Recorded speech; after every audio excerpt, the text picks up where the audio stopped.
Muito bem-vindos a mais um episódio do Holy Flow 7.8 Cast, a sua dose de inspiração na prática.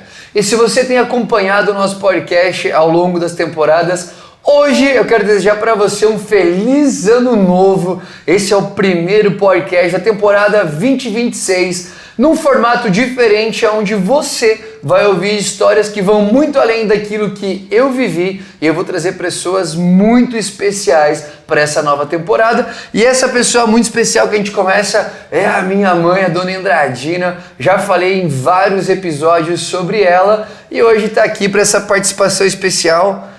Ela que você vai ver tem uma interação com a câmera incrível. Mas, ó, se você quer o melhor brigadeiro da sua vida, o melhor bolo da sua vida e as melhores broncas da sua vida, essa aqui é a pessoa certa. Bom, mãe, a gente tá aqui, acho que a primeira coisa de tudo é agradecer, né? Porque são 36 anos que você descobriu a maternidade e vive para isso de todas as formas, com tanto amor e tanto afinco. E eu falo aqui muito no podcast que a minha maior inspiração de disciplina é você. E hoje nós vamos falar mais sobre desde a tua vida lá na roça, brincando com boneca de milho, até tudo que a gente já viveu juntos nesses 36 anos. Então obrigado por topar essa participação. Eu sei que você está um pouquinho nervosa, mas está tudo bem. E eu queria que você contasse um pouco para as pessoas o que você faz hoje, que assim, eu vejo muito propósito em tudo que você faz. É muito especial a forma que você se relaciona, como você faz. Então a gente vai começar falando sobre o que você faz hoje, depois a gente vai destrinchando as últimas 3 décadas. Bom, o que eu faço hoje, tudo que eu faço eu gosto muito, né? Mas o que eu faço hoje é estar com meus netos todos os dias.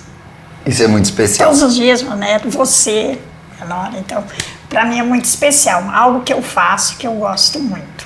Essa é uma das coisas. Outra coisa que eu adoro fazer, eu cuido do Ministério Infantil da igreja. Então, é uma das minhas paixões, estar com criança. Isso foi inspirado quando Abraham nasceu, que eu resolvi cuidá-lo, né? E foi muito bom, porque eu rejuvenesci. E a gente tem um contato bem gostoso, eu e ele, eu com vocês, tudo com o Joseph, mas o Abraham, então é algo que eu gosto muito. Também gosto muito de cozinhar. Eu cozinho praticamente, modestamente, bem, né? E eu gosto muito também de fazer os meus doces, né? Algo que eu gosto muito.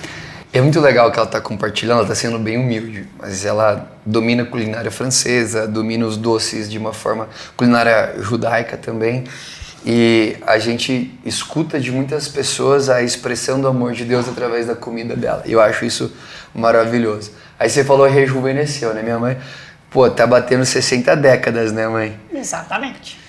E nós desenvolvemos um relacionamento, acho que muito profundo, assim, nos últimos 20 anos, né?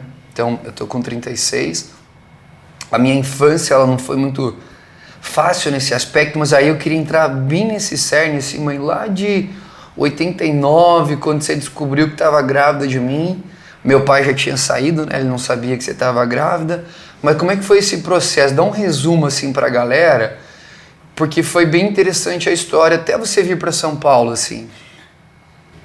É difícil falar, mas ser mãe solo é um tanto quanto bem complicado, tanto para mim, para a família, principalmente para o Fernando, né, que enfim, solo é difícil. Mas eu pensei dessa maneira, puxa vida, 22 anos, tenho que enfrentar. Você tinha 22, né? 22, coloquei uma vida aqui, né? Preciso ser responsável e partir para cima, né? Foi o que eu fiz. A cidade onde eu morava, ela não fornecia grandes trabalhos que eu pudesse suprir a necessidade de uma criança que ela precisa, né? Foi uma decisão assim muito rápida. Quando você tinha 5 anos de idade, alguém conhecidos me falou, olha, tem trabalho lá em São Paulo. Eu falei, mas puxa vida, e o meu filho? Como que eu faço? Esses trabalhos como doméstica não aceita uma criança por conta de... E nessa época era 24 horas de trabalho 24 por dia. horas, era mais ou menos isso que a gente enfrentava aqui, né? Diferente do que a gente vivia lá no sul. Mas pensando em o que você poderia ser, que a gente precisa de algo financeiro para propor, para estudar, tudo junta isso. Aí eu pensei muito no que eu poderia fazer entre você ficar lá, eu não ver você como uma mãe que tem que estar presente, algo assim, mas o salário aqui era bem maior, onde podia suprir a escola, a saúde que uma criança, né, precisa ter, os cuidados com saúde, enfim. Foi dentro de 2 dias eu recebi aquela proposta, eu aceitei, coração muito apertado. Muito. Que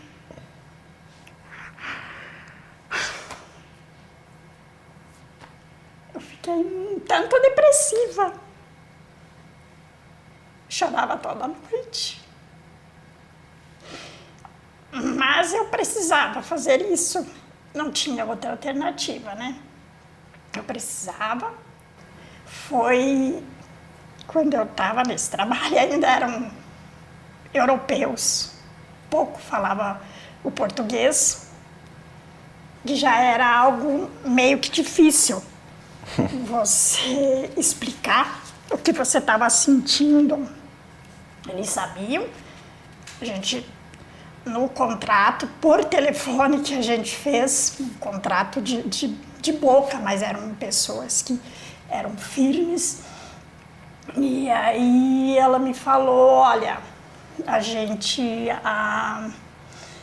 a empresa paga para você ir ver o seu filho cada 2 meses. Aí eu aceitei, puxa, 2 meses não é todos os dias, nem todo final de semana, mas era o que tinha para aquela época, para aquele dia, para aquela época, né? E foi bem difícil porque, imaginou, uma criança linda que a gente brincava, a gente corria. Continua lindo. Era maravilhoso, apesar das dificuldades, era maravilhoso. A gente estar junto, imagina, qual a mãe que não gosta de estar pertinho do filho a todo momento, né? Então, e aí foi melhorando um pouco, que eu fui me conformando. Você nunca costuma, a mãe se conforma, né? Que era o que eu tinha que fazer, me conformar, né? E aí quando a gente tinha combinado de eu ir ver você durante 30 dias, 2 meses, eu consegui ir com 30 dias, fiquei 2 dias, retornei. Detalhe, uma viagem de 800 quilômetros, né? 1.800. 1.800, ele volta. 1.800. É. E aí teve uma proposta dela, olha, as férias do Fernando, teu filho, que a gente passa por uma entrevista, a gente fala da vida da gente, para eles, tudo o que acontece, que eles precisam saber, afinal de contas a gente está dentro da casa deles. E ela falou, olha, as férias ele pode vir passar aqui, você vai ver a tua família, já traz ele, passa férias aqui. Aí começou a ficar mais legal, né? E essa convivência, era um pessoal que gostava muito de você tinha muito carinho deles, então isso ficou mais confortável para mim. O difícil era quando levava de volta, que eu tinha que ficar sem, né? Então isso complicava bastante, né? Acho que é legal que você está falando nesse aspecto, porque Você entendeu que existia algo que poderia melhorar a nossa situação e não era o mais fácil a se fazer, né? Exatamente. A cidade que a gente cresceu, eu já compartilhei com vocês, era muito pequena, as oportunidades eram bem escassas. E você tomar essa decisão, óbvio que você não me deixou largado, né? Você me deixou super bem com o seu pai, a sua madrasta, que cuidaram muito bem de mim. Verdade. Né? Durante 17 anos, gente, minha mãe me ligava praticamente todo dia. Eu chegava no orelhão, em frente à escola, eu tinha que ligar, e o dia que eu não ligava, ela ligava na secretaria da escola, e eu tinha que prestar contas do que estava acontecendo, e o que eu não prestava contas, no outro dia ela já estava sabendo, e eu tinha que prestar contas, por que eu não prestei contas? Então, de uma forma mesmo longe, ela sempre conseguiu se fazer muito presente, e eu tenho memórias muito afetivas, tanto dos momentos que eu vinha para São Paulo, e é muito doido, porque assim, a minha mãe morava no quarto de dependências ali da doméstica, e eu podia conviver na casa, só que as memórias mais afetivas que eu tenho era de quando a gente ia pro quarto com a minha mãe, das conversas que a gente tinha lá na escada Caracol, porque era, legal, tinha todo esse mundo. Hoje, com 36 anos e pai, eu consigo olhar para trás e falar, cara, era tão especial tudo que a gente podia viver e, enfim, tudo isso. Mas essa tua tomada de decisão, ela foi muito corajosa.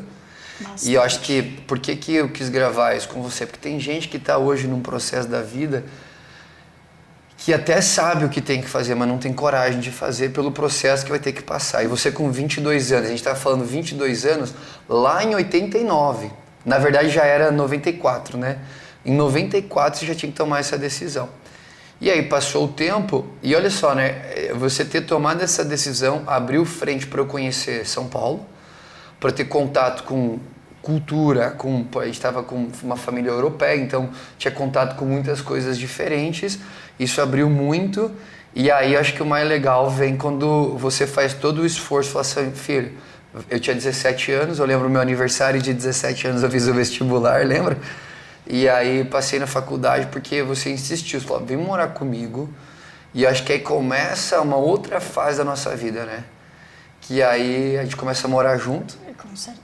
Vamos morar junto. Aí no início tudo foi lindo, porque a gente se via 5, 6, 7 vezes no ano, que era muito legal, mas minha mãe ia embora, eu ia embora, eu ia viver com os meus avós, e viver com os avós, ó. É maravilhoso. É maravilhoso.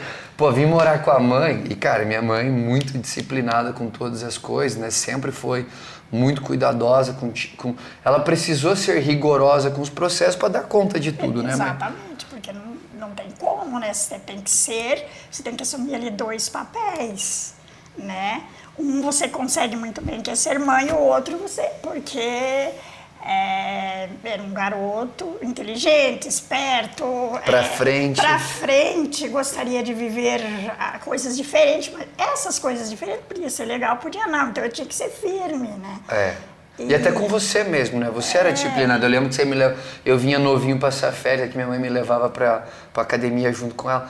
Eu tinha 7 anos de idade, então 30 anos atrás, ela me dava suco verde já. Batia lá couve, limão, gelo.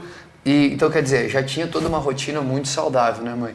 E aí, a gente passou por um processo ali, eu acho que com os meus 18 e meio, quando a gente começou a se envolver mais, eu comecei a me envolver com drogas e tudo isso, o nosso relacionamento ficou difícil, só que você não abriu mão da maternidade, né?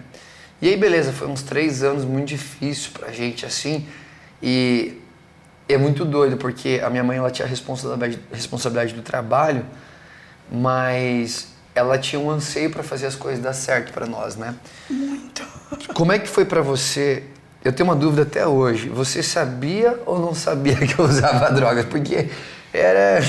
Eu não sabia, até porque meu pai, que ficou com ele, meu pai e a minha madrasta, meu pai era muito rigoroso, sempre com a gente. Meu pai, eu sempre falo, se meu pai fazia alguma coisa errada, ele nunca passou pra gente fazer. Então ele era, se colocasse algo ali de cocaína ali, eu ia pegar e colocar no bolo, na comida, porque eu pensava que era farinha. Entendeu? Nunca me envolvi com isso, nunca tive curiosidade de conhecer. Então Então, como eu não tinha curiosidade de conhecer, eu não sabia que eu via um dia depressivo, outro dia eufórico. E eu não tinha contatos com pessoas que pudessem chegar e me dizer, olha, ele... Né, então, eu não sabia. Eu me preocupava com essa situação, mas não pode ser assim. Ele é sempre alegre, sempre pra frente, uma hora tá depressivo, ele nunca foi de dormir demais, algo assim. Então, eu não sabia, realmente eu não sabia. Não sabia, nenhuma vez que você chegou e falou assim pra mim, eu vou pegar aqueles R$500, eu falei, o que você vai fazer? Eu vou comprar cocaína, eu achei que você tava brincando. O jeito que ela fala, mas as pessoas não sabiam disso. Não sabiam? Não. Eles não... Tô brincando. Tô brincando. Agora eu percebi que era pra falar. Ainda bem que já faz 15 anos isso. Não, ele falou, eu achei que ele tava brincando, a gente tava num fluxo de brincadeira, eu e ele, meu irmão. Aí ele falou, eu falei, mas por que você vai pegar? Eu tenho R$500 guardado, por que você vai pegar? Eu vou comprar cocaína, achei que tava brincando, deu risada. Eu falei, é a nossa brincadeira, né? Saudável! Que saudável a brincadeira dessa família. Isso tudo, até eu não conhecer, eu não imaginar que ele poderia usar, porque até do primeiro aninho já que nasceu, ele conviveu com meu pai, né? Meu pai, assim, lá no interior também não tinha a presença desses entorpecentes, enfim. E aí, do fato dele vir morar comigo, era eu e a minha irmã, também a gente não era de sair, a gente não conhecia Jesus, mas a gente não era de frequentar balada. Trabalhava muito, a gente né? trabalhava muito, a gente era pro trabalho, focado, então... A gente pagava a faculdade dele, a gente tinha um carinho legal, a gente tinha as nossas briguinhas às vezes, mas eu não imaginava isso. Você trouxe um ponto importante, só pegando essa tangente. Você e a maioria, né, da nossa família, assim, sempre muito disciplinados, né? Com certeza. Óbvio que veio de um rigor do meu avô, só pra vocês entenderem, né? O avô da minha mãe, o meu bisavô, ele lutou na guerra do contestado, então a gente tem um histórico um pouco rigoroso assim com essas questões. Meu avô pegou, né, o avô já pegou o rigor e o vigor, né? E vocês, eu acho que foram embarcando nessa, então olho para os meus tios todos super focados e disciplinados, né? Exatamente. E você conseguiu trazer essa disciplina de forma orgânica para minha vida, porque hoje as pessoas perguntam assim, cara, como é que você faz para ser tão disciplinado? Eu não tenho uma resposta, porque eu acho que você implementou isso em atividades diárias desde pequenininho, dando oportunidade, vai fazer futebol, vai fazer taekwondo, vai fazer teatro, vai fazer inglês, vai fazer... E sempre foi do tipo assim, minha mãe tá me dando oportunidade, nunca ela tá me obrigando a fazer isso. Então estudar pra gente era extremamente prazeroso, até porque se não estudasse, muitas coisas poderiam acontecer não tão legais. Mas então, essa tua disciplina ela também veio de forma orgânica por todo o vigor e rigor da sua família. A gente passou por esse processo difícil, aí teve algo muito legal ali em 2011, eu nunca lembro, foi 2011 ou 2012 a nossa conversão? 2012. 12, tá. Você teve um encontro com Jesus que, assim, pra mim, com 20 anos, é fácil mudar de vida. Só que você já tinha 45. 2012? Bom, tá bom. Era por aí. Era por aí. E você tinha uma vida já bem... Só que eu consigo lembrar exatamente ali naqueles 3 meses que você fala assim, eu vou resetar a vida. Então, como é que foi esse seu processo de... Tá bom, a gente vem com toda essa cultura, com toda essa bagagem, fazendo tudo o que faz. E aí daqui a pouco fala assim, cara, não, minha vida é 100% de Jesus, mas não foi de um jeito que você virou uma pessoa chata, uma pessoa que ficou radical naquele aspecto intragável. Você ficou uma pessoa mais doce, não perdeu a sua disciplina. Como é que foi esse processo para você? Sem Jesus a gente sofre muito. Sofre muito por pensar que não tem saída, né? Então, a partir do momento que eu passei a dizer, Jesus, pronto, é aqui e não vou para outro lugar. Então, ali me trouxe alívio, me trouxe a confiança que tudo tudo poderia mudar, como eu acabei de falar, sofrimento, né? E ali eu acreditei, mergulhei de corpo, alma e coração para realmente transformar a minha vida, e eu queria muito que Deus transformasse a sua vida, a vida da família, e a gente...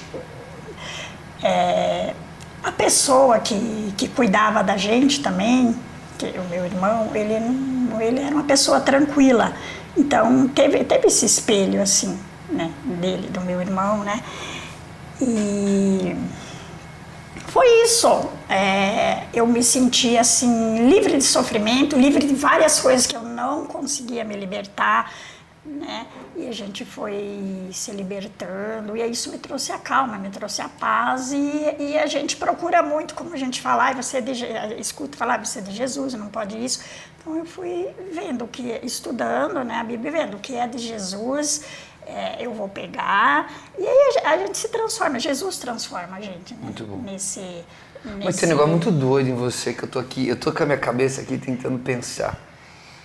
Ela se encaixa numa frase que a gente escuta muito aí no mundo da liderança, que é Great leaders make look easy. Quer dizer, grandes líderes fazem parecer fácil. E eu tô olhando aqui, fazendo uma retrospectiva na minha cabeça, eu nunca vi em todos os processos que eu sempre teve muito perto, eu nunca vi você mencionar dificuldade. Como é que lida com isso? Porque assim, eu me senti um mimizento agora, galera, sem brincadeira. E já compartilhei isso com a Pri algumas vezes. Isso é meio imparável. É aquilo que assim, que a gente está falando de conversão, né? Mas você já tinha isso antes de Jesus? Eu sei o quanto Jesus aprimorou você. Ele me aprimorou, porque eu era muito reclamenta. E às vezes eu procuro fazer isso. Poxa, eu tô com Jesus, eu não posso reclamar. Ele é a minha solução. Então eu vejo assim, eu não tenho problemas, eu tenho a solução. A gente tem algumas... Quem tem Jesus tem a solução, né? Porque probleminhas... eu não digo que seja problemas, eu falo alguns empecilhos, né? Que isso, quando a gente dobra o joelho, ora, esses empecilhos Jesus tira, né? E a gente tem que se permitir que, aquilo que você falou, a gente tem que se permitir, né? Não tenho problemas, porque, imaginou, eu costumo falar, eu tenho Jesus, de repente eu falo, eu tenho problemas. Então, eu não tenho problemas. Mas essa também, outra característica pô, você acorda cedo, você tem o seu tempo com Deus, aí você vem pra cá, você fica com os meninos, você tem tempo com a gente, aí você vai, você faz outra coisa. Aí às vezes eu tô assim, tipo, cara, ela tem 60 anos, ela não cansa. Eu sei que você cansa, mas como é que você lida? Porque hoje, a nossa geração, eu falo, a nossa geração, nós somos millennials? Eu sou milênio, né? A nossa geração está fazendo muita coisa, está muito cansado o tempo todo. Só que o nosso cansaço, ele se converte em resultados de falta de excelência e performance. Você é o contrário. Você está ficando mais velha, você continua fazendo coisas de impacto com excelência e eu não vejo você cansada. Você finge que não está cansada ou de onde que vem essa energia? Agora eu fiz uma pergunta muito sincera aqui. Olha, eu acho que é o costume que eu trago desde a infância, que a gente sempre trabalhou. Nosso pai, assim, tirava o tempo, a gente brincava, assim, mas eram as brincadeiras diferentes, mas tinha aquele tempo de brincar e aí trabalhar. E o meu pai tinha isso. Sem acabar o trabalho, não pare, vai fazer aquilo. Então, eu acho que é um costume do corpo, alimentação, cansar, canso. Mas como hoje eu vim falando com uma pessoa, ela falou assim, eu ando muito cansada. Sim, às vezes eu reclamo, tô cansada. Mas aí eu lembro assim, nossa, é melhor você estar cansada do trabalho. Eu falei, e pessoas que às vezes não tem um braço, não tem uma perna, ela não vai levantar para trabalhar. Eu penso muito nisso. E quando eu penso no cansaço, né, em vez de pensar no cansaço, eu penso, vou trabalhar, à noite eu vou deitar, vou descansar e outro dia estou renovada. Outro dia estou renovada. Então, às vezes canso, às vezes não canso, mas nada que não consiga superar, né? E continuar o trabalho, continuar a lida. Muito bom. Você está indo para 60 anos, ano que vem, né? Exato. Espero que a gente possa viver bons anos ainda. Eu tenho muita gratidão que nos últimos 5 anos a gente conseguiu fazer um movimento para estar muito perto, né? Então a gente se vê praticamente diariamente aí nos últimos 5 anos, o que é bem legal. É um grande privilégio que eu tenho. Mas olhando para frente, né? Vamos falar aí mais 30, 40 anos de vida. Qual que é a sua expectativa? Porque hoje você tem 2 netos, você tem... e aí só falando, né, galera? Vocês percebam como o sacrifício dela permitiu que eu pudesse chegar hoje nesse lugar de performance que eu tenho na minha vida.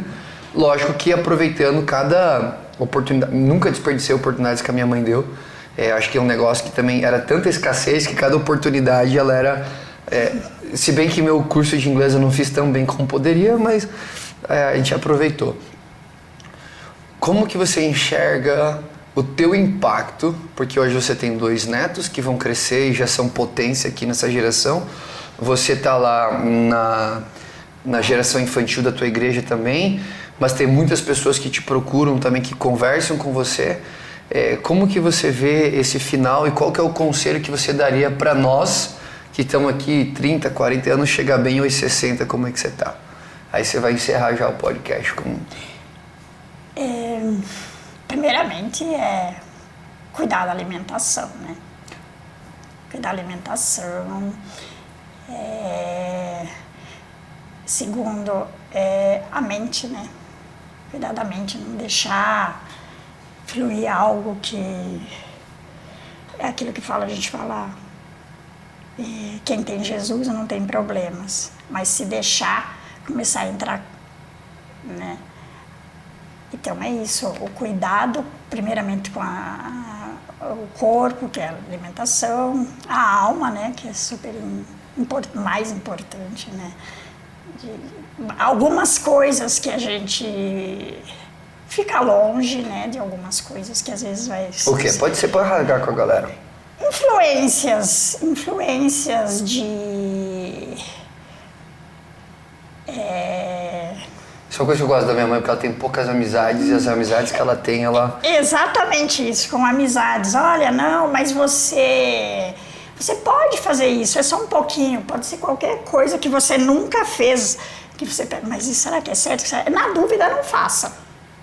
Na dúvida, não faça. É isso, que é uma tática que eu uso. Às vezes eu falo bastante, mas às vezes eu observo muito bem a pessoa, o que ela está falando, já me vem, isso pode ser uma cilada, porque uma piscadinha que você dá em relação ao que você está vivendo, o que você segue, os princípios, isso daí influi bastante no cuidado da saúde, né? Porque isso também é saúde, né? Você não ficar pensando, puxa, eu errei naquilo, eu não deveria ter feito. Isso é super importante, né? Você ter esse cuidado, assim. E como é que você vê a tua entrega para as crianças? Porque os meus filhos te amam, seus netos te amam, você tem uma influência na educação deles. O que você falaria para os pais? Você é mãe, você é avó? Esteja mais próximo, assim, dos filhos, preste mais atenção no que eles falam, né? Porque as crianças, elas nos ensinam muito. Se ele falar que vai gastar R$500 com cocaína, leva a sério. Leva a sério, isso é verdade, presta atenção, isso é... Mas aí já é quando ele tem 18, 19, 20 anos, né?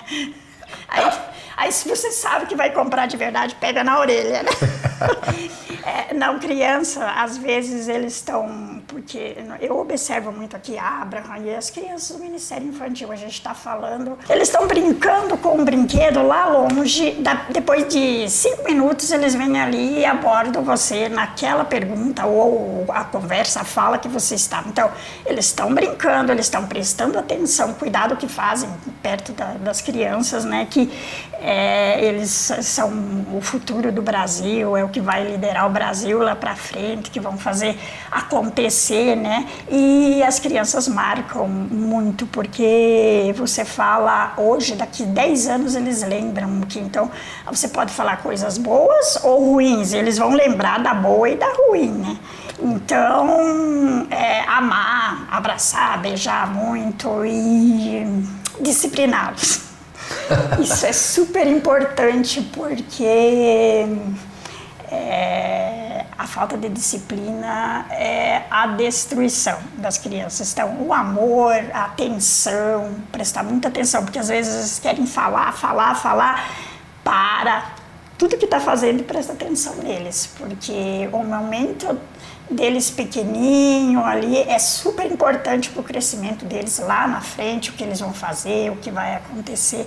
Então é isso, a nossa se tornar um pouco criancinha às vezes para estar com aquele contato gostoso com eles, né? Para eles é super importante, né? E isso é o que a gente deixa e faz aí para as crianças serem adultos, jovens, adolescentes bons, adultos bons, enfim, por aí. Mas é muito bom o que você falou, e eu tô tentando sintetizar tudo aqui na minha cabeça, e eu não escutei nada de extraordinário, mas eu escutei o simples sendo feito por 60 anos. Que eu acho que isso é uma bomba no coração de quem tá ouvindo, porque as pessoas normalmente estão buscando o extraordinário, viver o extraordinário. E essa busca incessante, ela não é sustentável. E você está falando sobre como você fez para preservar a tua vida nos últimos 60 anos. E você vê que, lógico, teve uma decisão muito importante que foi a tua vinda para São Paulo, mas é sempre um posicionamento de acordo com aquilo que é o básico e deve ser feito todos os dias. Então, acho que essa era uma das mensagens que eu queria trazer para vocês ouvindo a gente hoje, é isso. Quanto mais eu escuto as pessoas mais velhas, mais eu tenho percebido que o básico repetido de forma consistente e excelente a longo prazo é o que vai dar o resultado. Então não é viver de extraordinário em extraordinário, mas principalmente essa decisão radical dela, 22 anos, deixa o filho com os pais, com os avós, vem viver a vida em São Paulo, aproveita a oportunidade, destrava a minha vida, me condiciona a ter oportunidades para que possa ter crescimento e tudo mais. E depois de quase 30 anos de carreira, você fala, agora chega, vou fazer os meus doces, vou ser vó. Então também essa tomada de decisão corajosa e tá aqui. E mãe, te agradecer muito. Galera, eu sempre falei muito dela, então hoje vocês tiveram a oportunidade de ouvi-la mais. Mas eu vou ainda convidá-la para um outro episódio especial, porque essa série agora que a gente está fazendo são com convidados especiais, mas aí vai ser sobre outras dicas, sobre outras questões. Então, eu te agradecer muito por esses 36 anos, a forma que você se dedicou. E eu tenho muita alegria, né? Porque lembra, na minha última imersão de inteligência emocional, eu liguei para você e falei assim, mãe, tá todo mundo aqui ligando para os pais para pedir perdão e se acertar com o passado. E que bom que eu não preciso te pedir perdão e me acertar com o passado, porque a gente tem vivido muito bem juntos, né? E eu acho que isso é só um reforço da forma que a gente tem vivido muito bem juntos. E obrigado pela participação. Eu sei que você não é a mais adepta das câmeras, você não foi muito bem, galera. Eu tô muito feliz com a minha mãe. Obrigado por se colocar à disposição de trazer a sua mensagem e por tudo que você sempre fez pela nossa família, não só por mim, para os meus filhos, mas por todos os seus irmãos, pelos seus pais e tudo mais. Você é uma referência pra gente. Obrigado. E galera, esse aqui foi o nosso primeiro episódio do ano do Holy Flow 7.8 Cast, a sua dose de inspiração na prática. O nosso próximo episódio, nós vamos trazer muito uma questão sobre como você pode alinhar suas expectativas para ter uma vida, não diria mais soft, mas eu diria uma vida com mais clareza do que você está vivendo de verdade. E fica ainda muito alerta, porque como Dona Andradina vem aqui, terão outros convidados muito especiais. Já faz aqui já assina aqui. Eu tô errando o tempo todo, não é assina, como é que fala? Se inscreve aqui no canal, ativa as notificações, porque 2026 é o ano que a gente vai com os 2 pés na porta.